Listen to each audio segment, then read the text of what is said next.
Qu'est-ce que les acouphènes, ou bourdonnements dans les oreilles?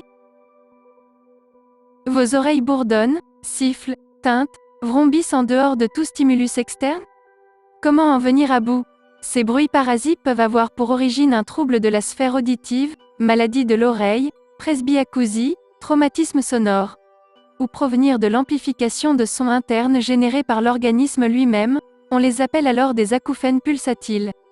Quand l'origine des acouphènes est identifiée et qu'il s'agit d'un désordre de la sphère auditive, il est possible d'en traiter la cause efficacement. Si l'acouphène est lié à un bouchon de cérumen, il sera retiré. S'il est dû à une otite, des antibiotiques pourront être prescrits.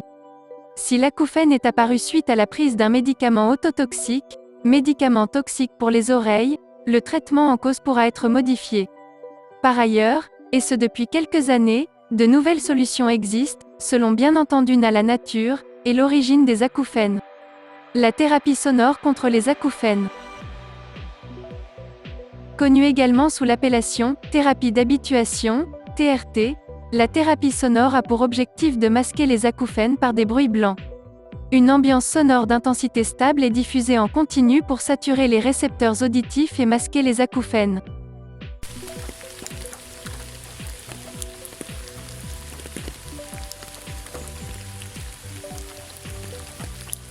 Le bruit de l'eau, du vent ou de la pluie est émis à proximité directe de l'oreille grâce à de petits appareils appelés générateurs de bruit blanc ou de masqueurs d'acouphènes. La thérapie cognitive et comportementale contre les acouphènes. Menée par un psychiatre ou un psychologue, la thérapie cognitive et comportementale, TCC, s'attache à guider les personnes qui souffrent d'acouphènes vers une meilleure gestion des émotions négatives liées à l'acouphène. En 5 à 10 séances, de bons résultats sont observés. Les participants montrent une diminution de leur réactivité au son et apprennent à se détourner de l'acouphène. Cette thérapie peut être offerte individuellement ou en groupe par un thérapeute. Des ouvrages ou publications qui utilisent cette approche sont également disponibles, et il est possible de combiner lectures et rencontres hebdomadaires avec le thérapeute. La thérapie peut également être jumelée à d'autres aspects, comme l'enrichissement sonore, présence de bruit de fond, la relaxation et l'hygiène de sommeil. L'action de cette thérapie ne se produit pas du jour au lendemain. Elle nécessite l'accompagnement d'un professionnel spécialisé dans ce type de thérapie et perdure sur plusieurs semaines. Il est vrai que consulter un psychologue ou un psychothérapeute n'est pas intuitif comme traitement d'un acouphène. Après tout, il s'agit d'un problème auditif et non d'un trouble mental. Les prothèses auditives contre les acouphènes.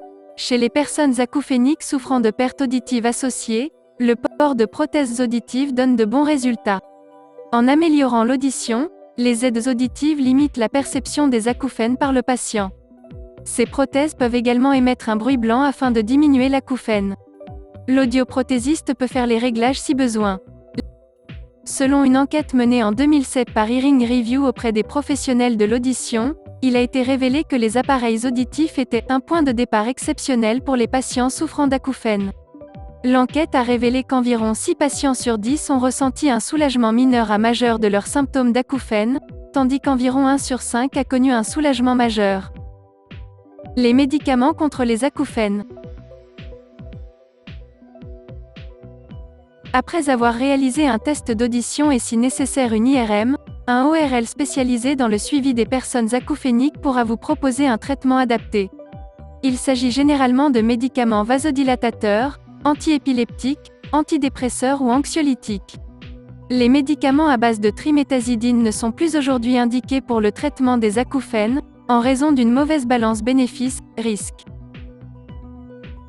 Si les acouphènes sont causés par une perte d'audition ou par des dommages auditifs consécutifs à une exposition excessive au bruit, il n'existe, pour l'instant, aucun traitement spécifique. Différents médicaments ont été utilisés, des vasodilatateurs, du baclofène, de la cynarizine, des benzodiazépines comme le clonazepam, mais la plupart ont plus d'effets indésirables que d'effets positifs.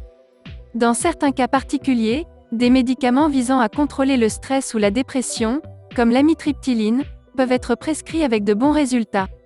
Des personnes ont obtenu un certain soulagement avec des suppléments de niacine, vitamine B3, mais le résultat est imprévisible, à prendre sous supervision médicale seulement.